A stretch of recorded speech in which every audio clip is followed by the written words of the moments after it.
Sorry, folks. This is a re-recording of the September 1st Goldie's rant. I was unable to record it earlier. Anyway, we'll do it now. Good evening, this is Goldie. It's Wednesday, September 1st, 2010.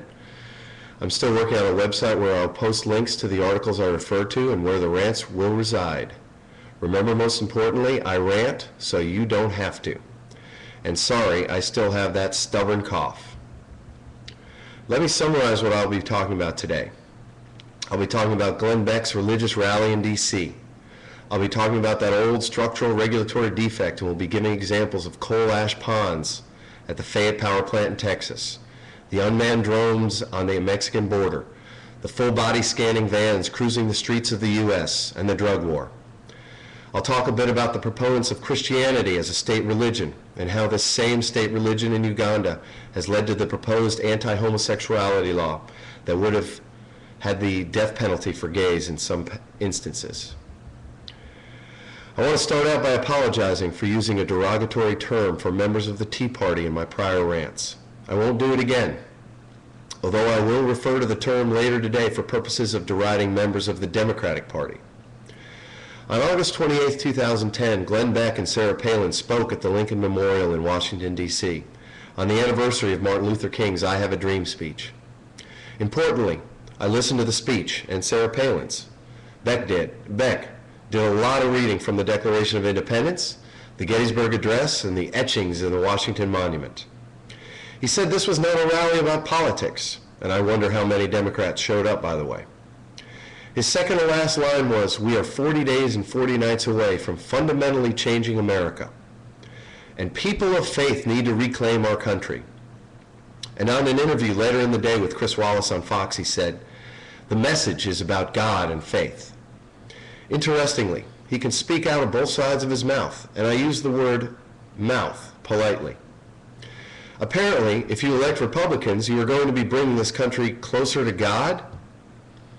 The founders of this country were running from the religious king of England and its state Protestant religion. The First Amendment says about religion, Congress shall make no law respecting an establishment of religion or prohibiting the free exercise thereof. Where is my place, Glenn? Who do I pray to? I'm an agnostic, and I have some moral code. Am I to be left out of this great 40-day and 40-night prayer, hope, and charity time? I'm not a Republican, and I'm not opposed to Democrats per se. I am opposed to vested interests. I am opposed to the Citizens United case and the powers granted to corporations under that case. And I do not believe that Republicans are the answer. There's a structural regulatory defect that plagues this country. Divine providence. What is that? Why is my fate decided by God? Do I not have free will? I do have to say, however, Beck's convoluted message of personal responsibility is an excellent message. But the reliance on divine providence that will help you choose, why is it that this spending binge is the binge that bothers Beck and his ilk? Why didn't Beck complain about George W. Bush's drunken sailor binge for no-bid contracts to Halliburton and Blackwater, and his war spending binges without end, without a goal, and without a winner?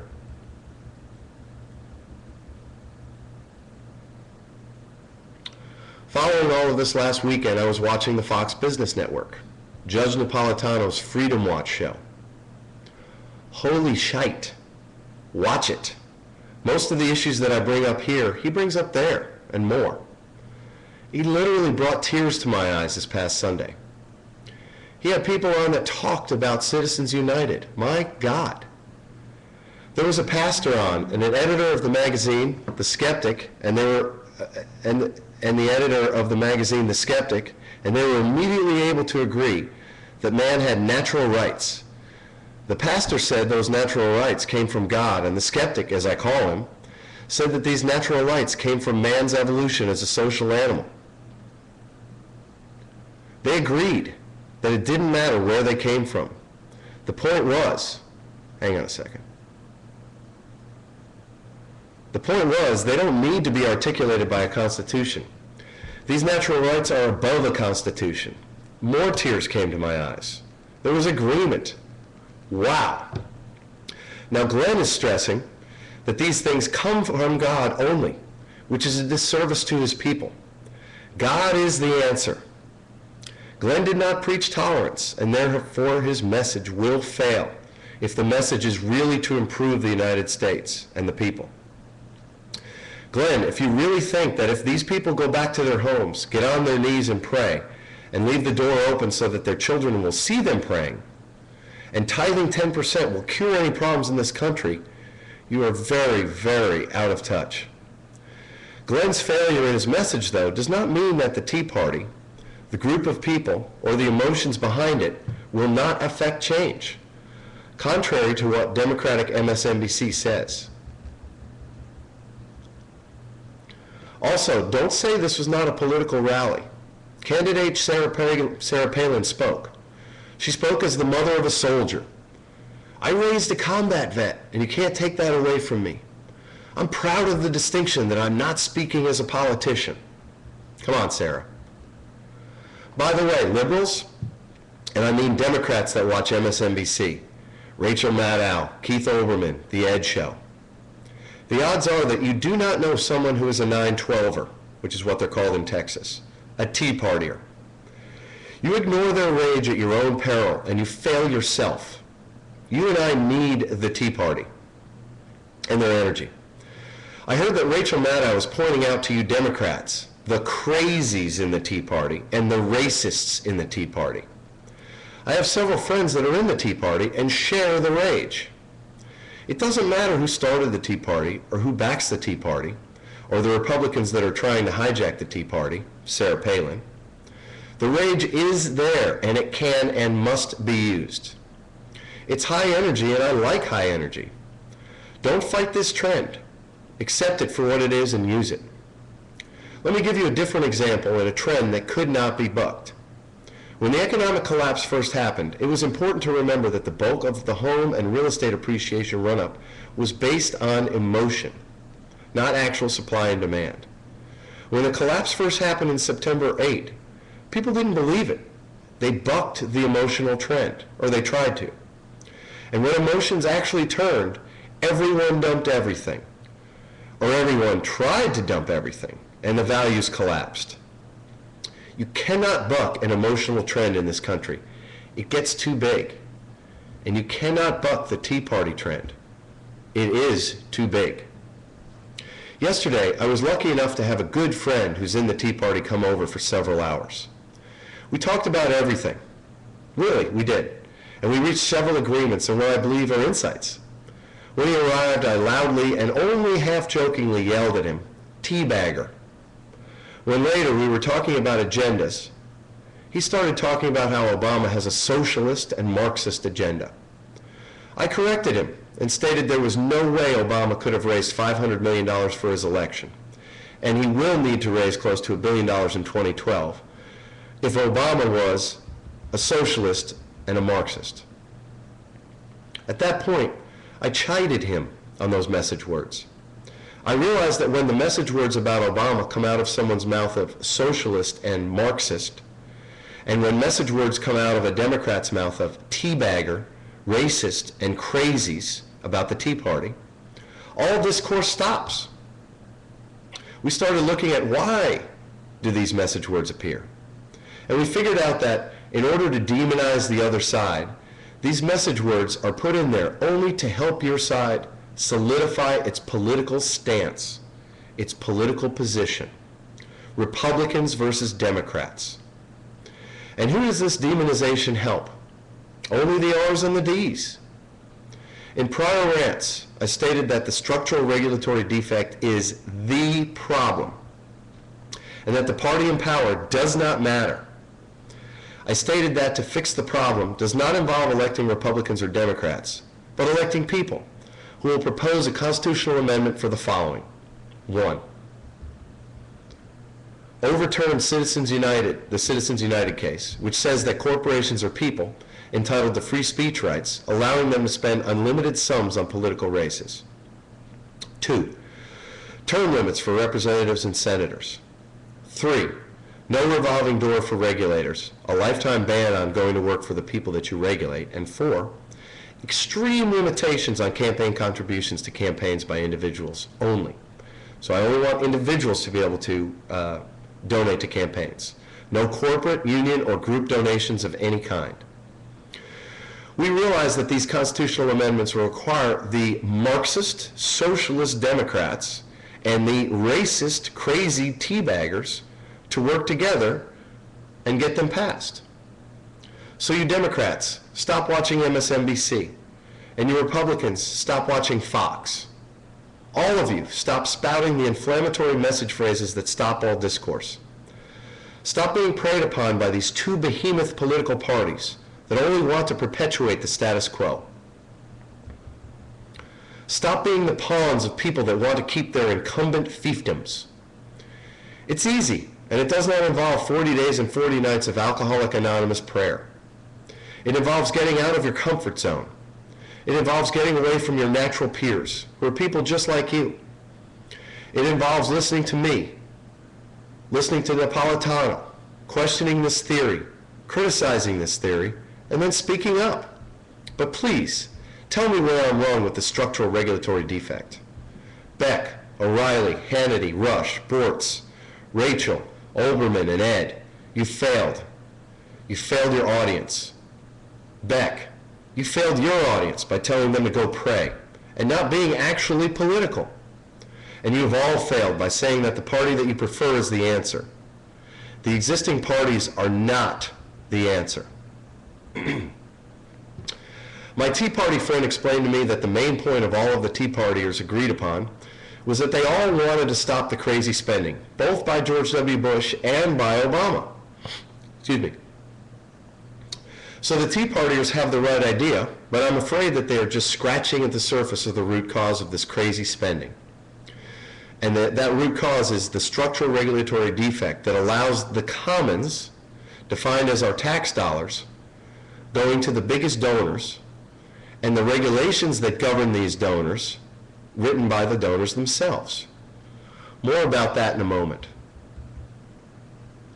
A side point that my Tea Party friend and I discussed and agreed upon is that when Democrats complain that there's not enough regulation to prevent spills such as the BP oil gusher, they are correct. However, when Republicans bring up the example that the reason why the BP oil gusher happened is because of too much regulation, they were correct also. The only way for these statements to both be true is that the statements are not actually opposing statements. Think about that. How can two opposing statements be true? The only way is they can't be opposing statements. When Democrats say that there's not enough regulation, it's a message without definition. What they mean to say is that there's not enough effective regulation, and I've said in the past, and as I have said in the past, the regulated are writing the regulations. When Republicans say there is too much regulation, they're saying a message without definition as well. What they mean to say is that there's too much inefficient regulation, excuse me, which actually means regulations written by the regulated and then piled upon with corrective regulation to actually give them some teeth. The fact is, the two groups agree, but they don't know it. Excuse me. So they just argue and continue to try to put their own people in power, and we ineffective voting pawns all suffer as a result. As I've said, the current system of regulation is broken, or as I say, fundamentally defective. Let me give you some continuing examples of this structural regulatory defect. In today's Austin American-Statesman, there's an article entitled, GOP Governors Group Violated Law, Judge Rules. In the article, it details how Governor of Texas Rick Perry's campaign received two $500,000 campaign contributions that went unreported in the final days of the 2006 Texas governor's campaign. And by the way, these two donations were from the GOP Governors Group. It's a national group.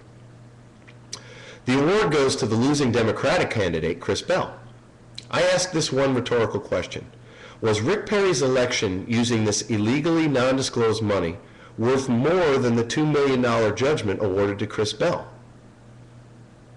The penalty for this violation of the law needs to be enough.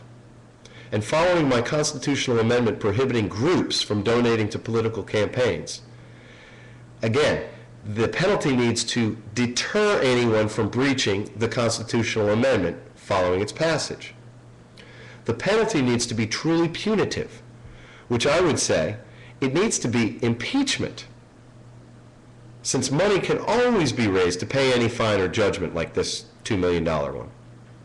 This is the classic example of the problem with the Citizens United case that says corporations are people entitled to free speech rights in the form of unlimited contributions to political campaigns.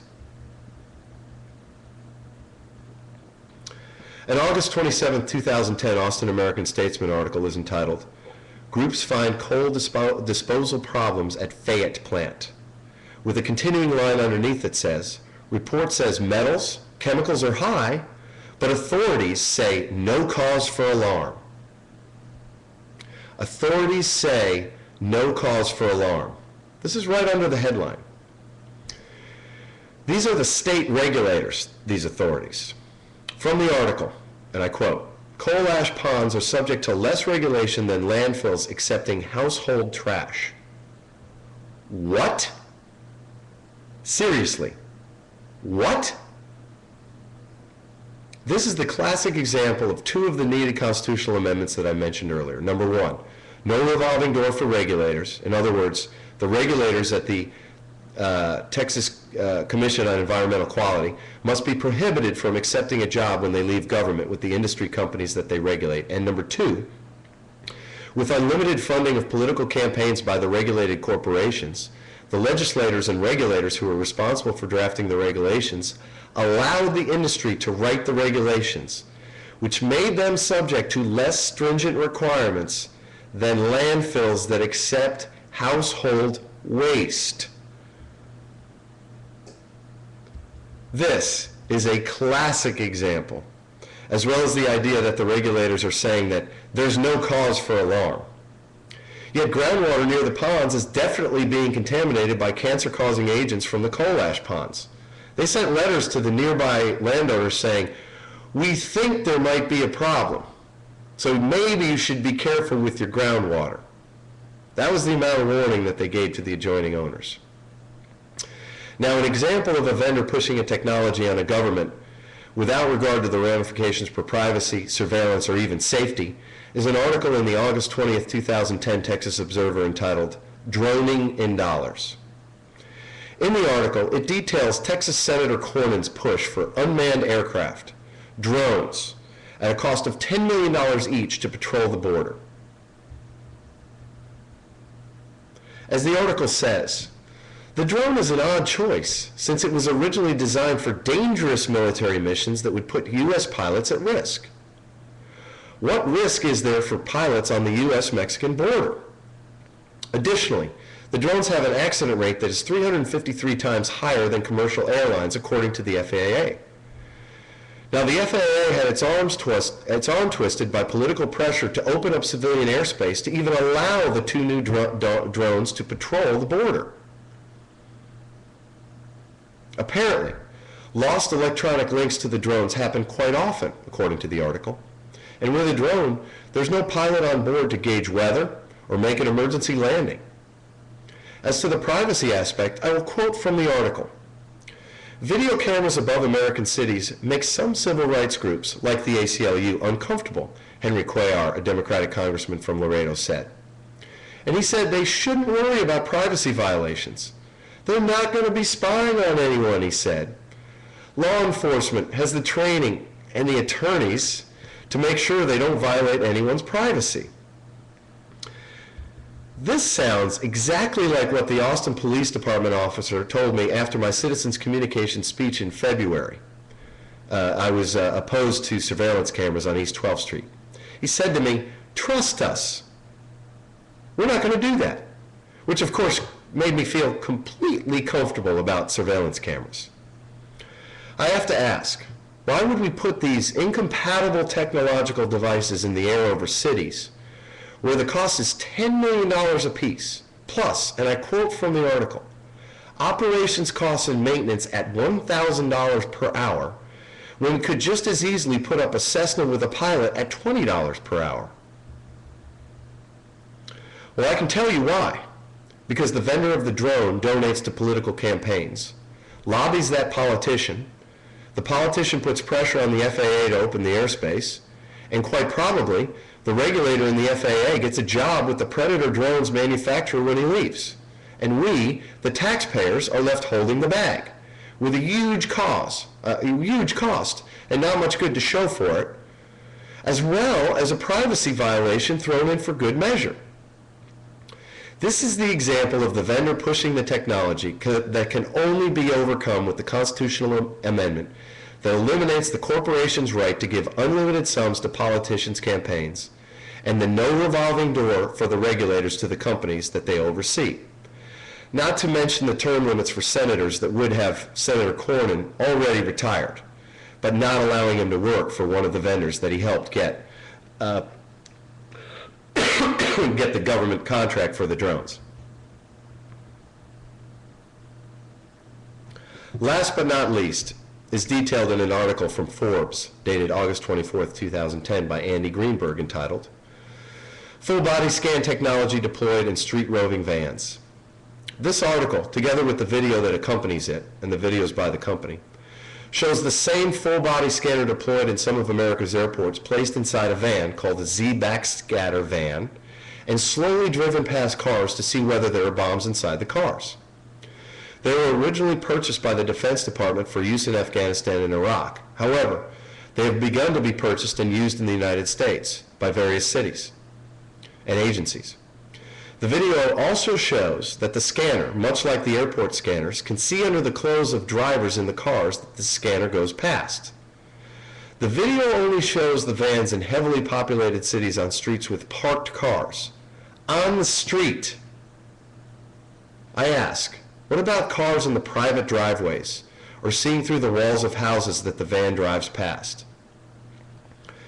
As usual, the vendor is pushing this technology to people that are doling out our tax dollars with incredible repercussions on privacy. A quote from an official of the company shows his lack of caring about the privacy issues. And why should he care? From a privacy standpoint, I'm hard-pressed to see what the concern or objection could be, he says. I say this is another can of oil on the slippery slope of the erosion of our expectation of privacy. Additionally, the company that supplies the mobile X-ray vans actually uses the example of the full-body scanners at airports as to the safety of the technology, the non-keeping of the X-ray images, and the level of X-rays that the vans put out. Well, the full-body scanners in the airports are the subject of numerous lawsuits, but the company continues to claim that the amount of X-rays are less than at the airports. Doesn't it depend on how far away from the X-rays the person is? I mean, can we afford more lawsuits like the current lawsuits against the scanners at airports so that a private company can benefit and we all suffer? All the same problems with the other vendor products which I spoke about tonight and in my surveillance rant show this to be another example of the structural regulatory defect that must be fixed with a constitutional amendment. Let me talk about the privacy aspect of this item in a little more detail. When my Tea Party friend was over yesterday, we discussed the slippery slope of the erosion of the expectation of privacy, with Facebook in particular. And in last week's rant, I had talked about Williamson County's new policy of employees of the county not being allowed to harm the reputation of the county on a social networking site. I surmised that the county required its employees to sign a release that allowed the county to look at their Facebook account, which is pretty horrifying if Facebook allows it. My Tea Party friend had terminated his Facebook account, but I let him know that it did not mean that his stuff and pictures were eliminated or scraped from Facebook servers. In the event that he re-signs up for Facebook, all of his stuff and pictures will be there. I've had people that have done that before. We talked also about the case recently decided in the Ninth Circuit where tracking devices can be put on cars without a warrant. Excuse me, sorry.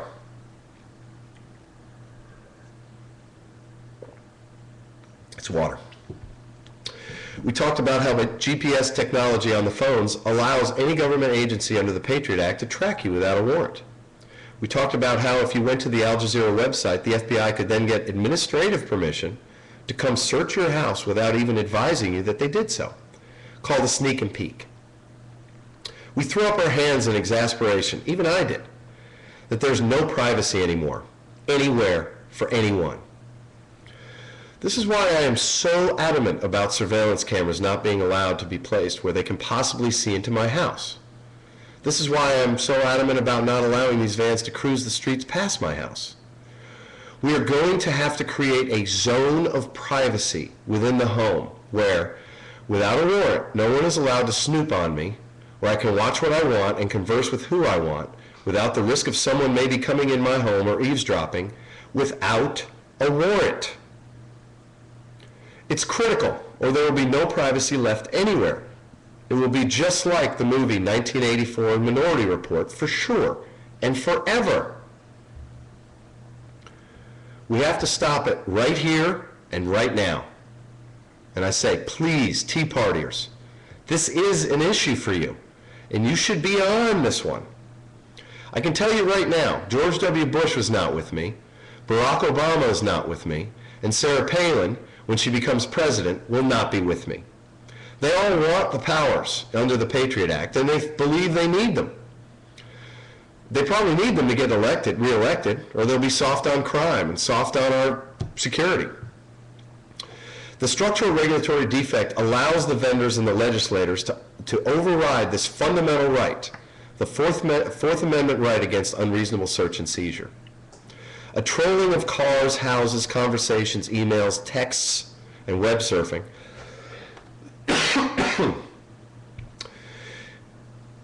is clearly an unreasonable search and seizure. Why am I and Judge Napolitano and the ACLU and some of you the only people that see this? I hope the Tea Partiers see this. I believe they do, by the way. Now, going back to Glenn Beck's prayer revival for Christians. And I don't mean it in a bad way.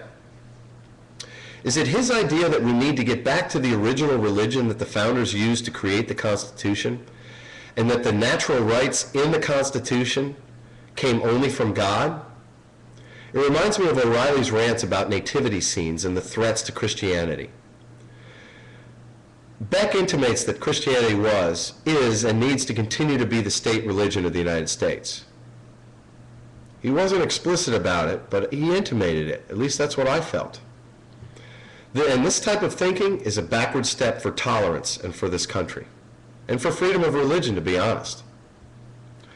On Fox this past week, Megyn Kelly and her Kelly's Court talked about how Charles Krauthammer said that the left, the Democrats, are using the word bigot to describe those people that are opposed to the mosque. Wikipedia defines bigot as, and I'll put it in quotation marks, a bigot is a person obstinately or intolerantly devoted to his or her own opinions and prejudices, especially one exhibiting tolerance, irrationality, and animosity towards those of differing beliefs. The predominant usage in modern American English refers to persons hostile to those of differing race, ethnicity, nationality, sexual orientation, and religion, close quotes. Well, if this was a Christian church going in at this location, there would be no outrage. There would be crickets. They claim that the left, the Democrats, are trying to stifle disagreement by not being tolerant of these opposing views. As I see it, when the left talks about tolerance, they mean tolerance towards those that are the objects of bigotry. And I ask, would you rather be an intelligent bigot or an ignorant bigot? At least the ignorant bigot has an actual belief that their opinion may restrict the right of Muslims to build a mosque at this location. Guess what? If you are opposed to the mosque without thinking, you are an ignorant bigot. If you are opposed to the mosque and you've thought about it and read the Constitution, you're an intelligent bigot. In saying so, I'm not trying to stifle your disagreement. I'm just saying that you fall within the definition of bigot. My point is that Republican media types are saying that the Democrats are accusing Republicans of being bigots. And this has gotten a lot of airplay on Fox. Think about it. Even when the Democrats were quiet, Republicans were putting words in the Democrats' mouths that are message words, only designed to inflame, and of course bring angry voters to the polls in November, as I spoke about earlier. Talking about the mosque, since it remains a main message in the Republicans' oratory, one of the main examples that is given by public opponents to the mosque is that Saudi Arabia persecutes Christians and that there is no way a Christian church could be built this close to Mecca. Terrible example, since this is the United States and not Saudi Arabia. Also, the opponents of the mosque say that these Muslims, or at least this imam of this mosque, want to impose Sharia law in the United States as a state religion. I spoke about the impossibility of that happening in a prior rant. It's a completely ridiculous possibility, but anything is possible, I guess, so I really can't say that it's impossible. But I just don't see it. Please see my prior rant on the mosque. Let's look at an example of another country with a state religion and see what happens when the tyranny of the majority occurs. It's slightly related to the law of unintended consequences, or as I say in some cases, the law of intended consequences. It's Uganda's proposed anti-homosexuality law, or as I like to put it, Christian Sharia law. There's a documentary called Missionaries of Hate on the documentary channel, and it details what is happening in the country of Uganda, which is approximately 88% Christian and 12% Muslim. In March 2009, 3 evangelicals from the United States went to Uganda for a Christian conference. 1 month later, in April 2009, a new anti-homosexuality law was proposed that would further criminalize homosexuality in Uganda, with some penalties being life imprisonment and even the death penalty in certain cases. Note that Uganda currently makes it a crime to be a homosexual, with penalties up to 14 years in prison for just being a homosexual. A little history of Uganda is due. Uganda gained its independence from Britain in 1962. Prior to that, it was a colony. Idi Amin grabbed power in 1971 and eliminated the Indian minority. Eliminated. Amin's rule cost an estimated 300,000 lives. The Christian missionaries first arrived in 1862 and attempted to convert the king. They obviously converted quite a few people, as 88% now believe in the Bible. The legislators that are proponents of the law, and when they talk about the proposed law, they say that the Bible says that to lie down with another man is a sin, and all they are doing is criminalizing the activity that's prohibited by the Bible. Wow. Christianity is effectively the state religion in Uganda, and this is the classic example of the tyranny of the majority of Christians, together with the danger of a state religion leading to the death of homosexuals for just being homosexuals. I'm starting to feel a little uncomfortable as a non-Christian. Do we really want Christianity as our state religion, or do we want a state religion? Remember, the First Amendment said no establishment of religion, Glenn. None. I just received an email from Jay Sekulow from the ACLJ,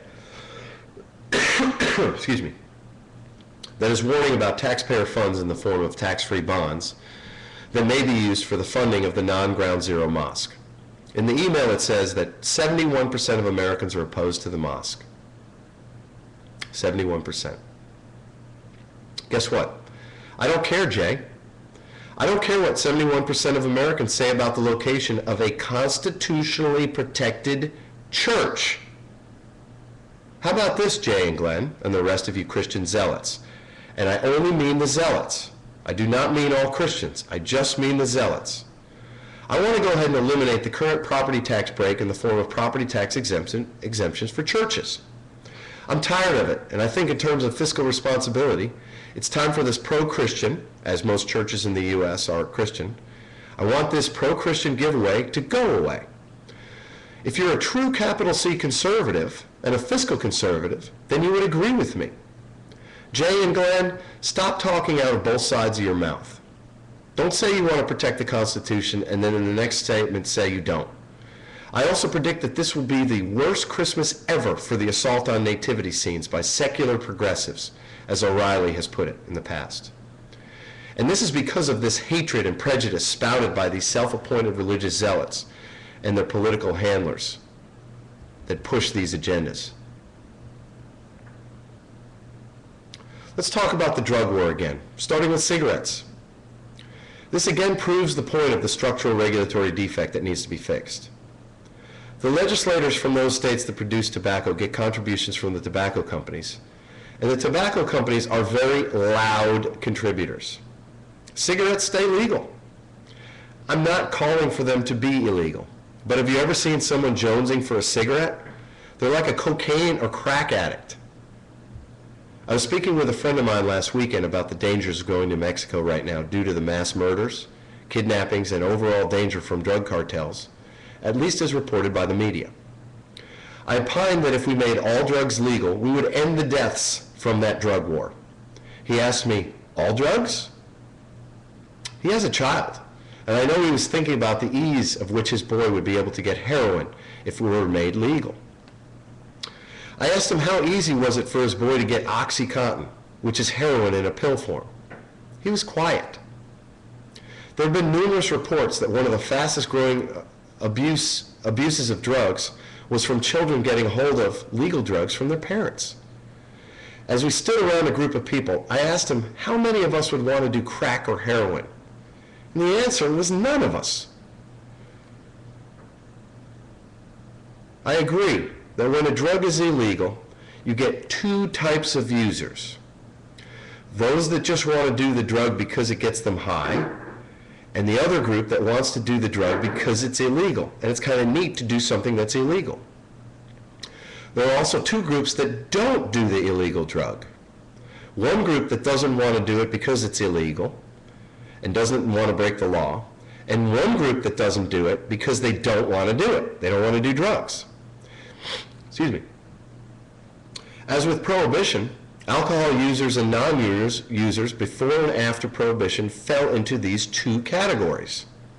And after Prohibition, a lot of the people that went to speakeasies stopped drinking because the allure of the alcohol being illegal was no longer there.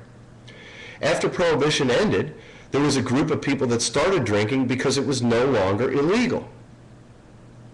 However, look at the cost of Prohibition to society in terms of tax revenues,